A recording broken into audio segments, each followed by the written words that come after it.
Alright, so I had a shit childhood. Growing up in the Dulles system was not pleasant. I bounced around a lot. Finally, when I was about 15, I ran away. I had nowhere to go, no money, no friends, so I lived on the streets. Spent a year and a half homeless before I met her. See, I had a panhandle during the day when everyone was heading home from work. And I'd pick some bottles and I'd take those down to the depot there before the end of the day.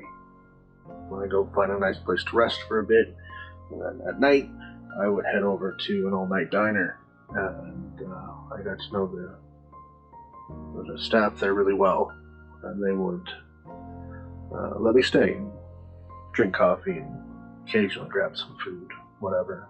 It was a good system. That's when I met her. She was my age. She came from a great family, big house, good upbringing. She was rebellious, though. She liked to sneak out at night, meet her friends on a hill close by, smoke weed, and then they'd come into the diner and eat and talk all night.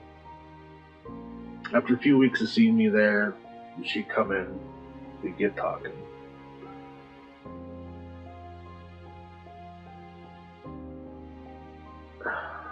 We hit it on. We spent that first night just talking till probably about 6 a.m. From that moment on, she would show up all the time, even without her friends.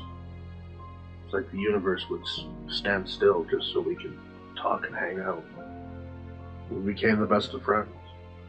She learned all about my past, and I never kept anything from her. She'd tell me all about her life, and it sounded pretty damn good.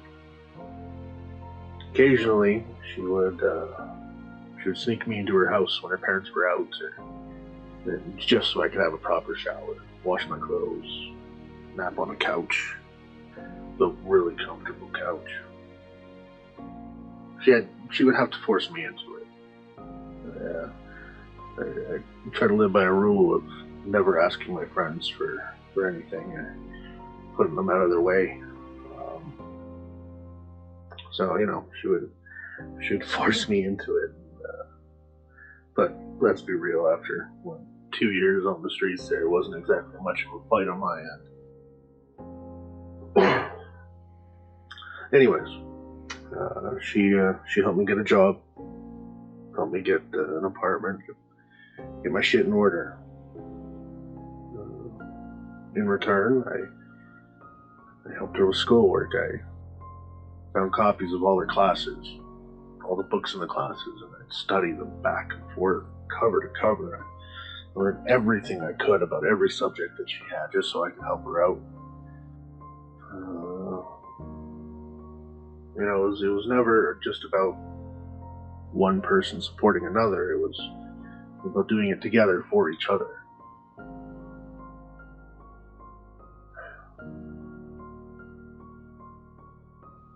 We're 19, 18, 19. Been together officially for about a year. We lived together. We were planning out her university courses, what we were going to do afterwards. Then we found out what so many people do. Condoms don't always work. She was pregnant. We were stunned, scared, but fuck it. We agreed we'd see it through. It was going to be a bitch, but we made plans to make sure that she could still go to university, do all that, and we raised the baby together. It would work. After all, we had been through far scarier things.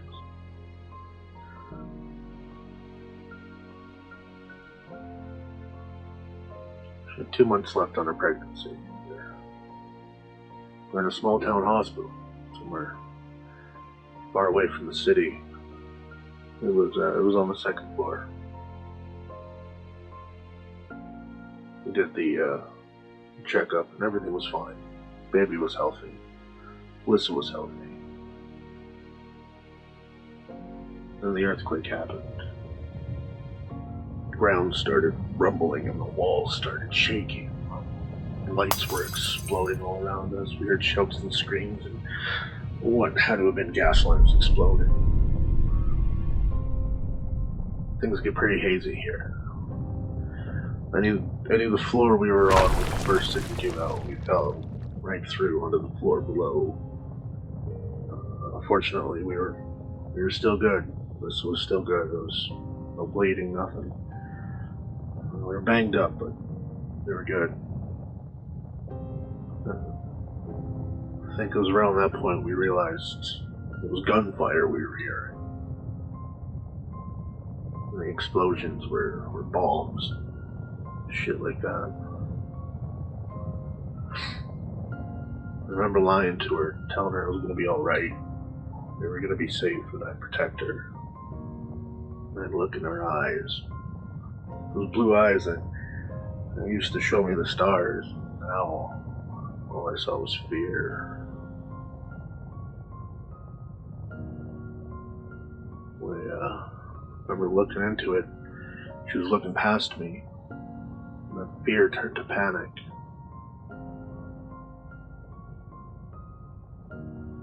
And it didn't register what I was looking at when I turned to see what she was staring. It wasn't until the LED screen activated and I saw a 5-second countdown that I realized I was looking at a fucking bomb. Right against the wall, 40 feet from us.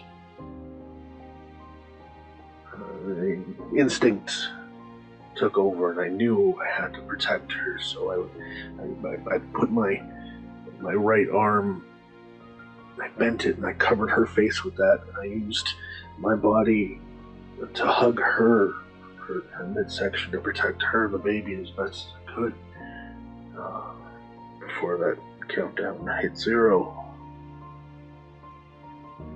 I don't know if it was a dud or if it was damaged or it was just designed to demolish, but the explosion didn't get us. It exploded the wall, though, which was a load-bearing wall.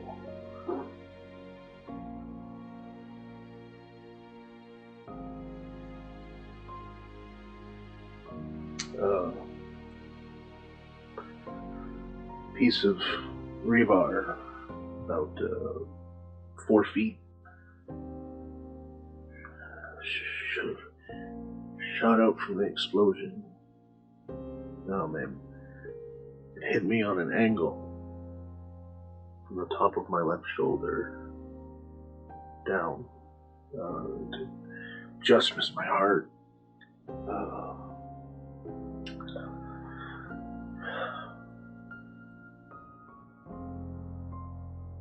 I don't remember much, but the sound from Lyssa was this gurgling, bubbling sound, and she was trying to breathe with a mouthful of water, but she couldn't. And then a look of fear and pain just etched onto her face. I tried to move off of her, and then she screamed. I knew then that the bar was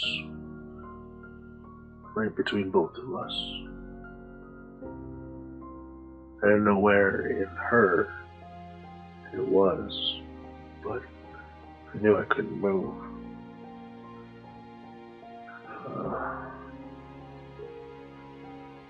I knew if I removed it, it could be even worse.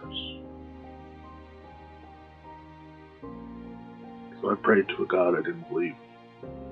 Prayed that we'd be saved. Prayed that the baby was fine. Prayed for an hour as Lyssa was dying, gurgling for breath. I finally heard a voice. I don't know how long. I couldn't really make it out at first, and I opened my eyes to see a man standing over me. He was yelling out to someone.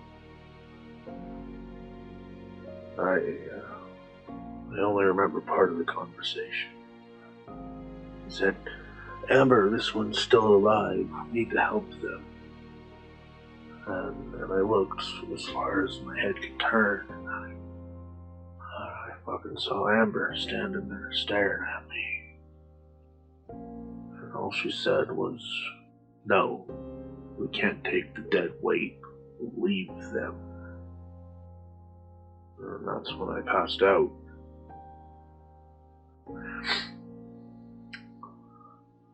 Came to a while later, no sound, no movements, just me pinned to my dead family. I was there for hours before rescue finally showed up. They found us. I blacked out again. I remember coming to at some point, overheard people talking, saying they don't understand how I'm still alive, that I should have been dead with the blood loss. It was, the rebar missed my heart by inches. If I had positioned myself differently, it wouldn't have actually gone through me. They would have still been alive.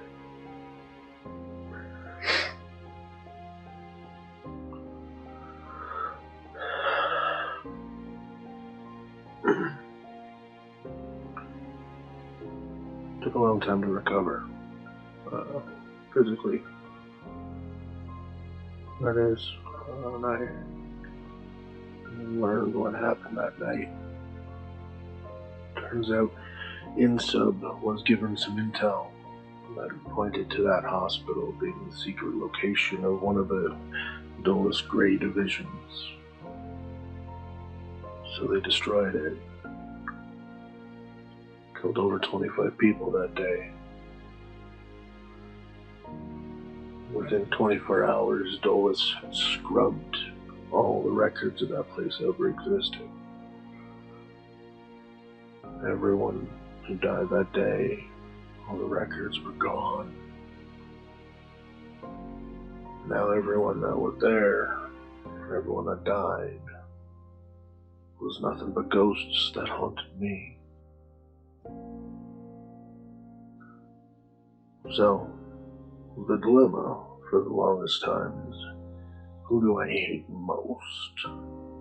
Dulles for everything that they've done, Amber for leading the raid that killed my family, or myself for not being smart or strong enough to protect the ones I love.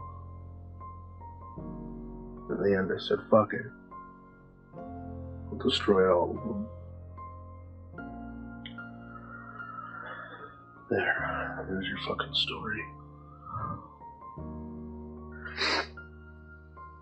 I hope you're happy. Leave me to my hell, please.